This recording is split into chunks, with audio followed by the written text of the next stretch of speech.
पित्ते में जो पथरी है ये इटसेल्फ क्या क्या नुकसानात पहुंचा सकती है आपको। पित्ते की पथरी की वजह से इन्फेक्शन हो सकता है जिसे हम कोलिसिस्टाइटिस कहते हैं, एक्यूट कोलिसिस्टाइटिस यानी कि ताज़ा इन्फेक्शन जो अभी हो रहा है, तकलीफ़ दे रहा है आपको, या क्रॉनिक कोलिसिस्टाइटिस बार बार तकलीफ़ दे रहा है। और इसके अलावा उसके अंदर पस बन सकती है पित्ते के अंदर, जिसे हम एम्पाइमा गॉल ब्लैडर कहते हैं। उसके अलावा पित्ते के अंदर पस बनने के साथ साथ पित्ता फूल सकता है, खुदा न खास्ता फट सकता है, ठीक है। उसके बाद पित्ता गल भी सकता है। ये वो चीज़ें हैं जो मैं देख चुका हूँ अपने कैरियर के अंदर, क्योंकि मैं तकरीबन 3000 पित्ते के ऑपरेशन कर चुका हूँ, इसलिए ये सारी चीज़ें मेरे सामने आ चुकी हैं। मैंने गले हुए पित्ते भी निकाले हैं जिनमें रेशा पड़ गया, फट गए, जिनकी स्टोन्स आगे जाके नाली के अंदर फंस गए। उसकी वजह से क्या होगा, जॉन्डिस शुरू हो जाता है, यरकान शुरू हो जाता है पित्ते की पथरी की वजह से।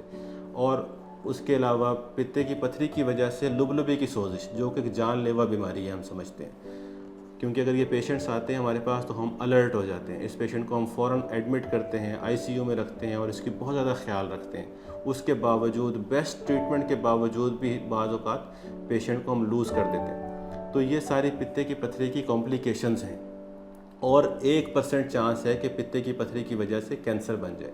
ये सब कुछ बुक्स के अंदर लिखा, हम लोग बच्चों को पढ़ाते हैं, अपने स्टूडेंट्स को, जो हमारे पास अंडर ग्रेजुएट्स हैं, पोस्ट ग्रेजुएट ट्रेनीज़ हैं। तो ये पित्ते की पथरी ये सब कुछ कर सकती है। अच्छा, अब होता क्या है कि जी पित्ते में पथरी है, चलें कुछ नहीं कह रही जी हमें, भाई आज कुछ नहीं कह रही, कब कुछ कहना शुरू कर दे आपको नहीं पता, ठीक है।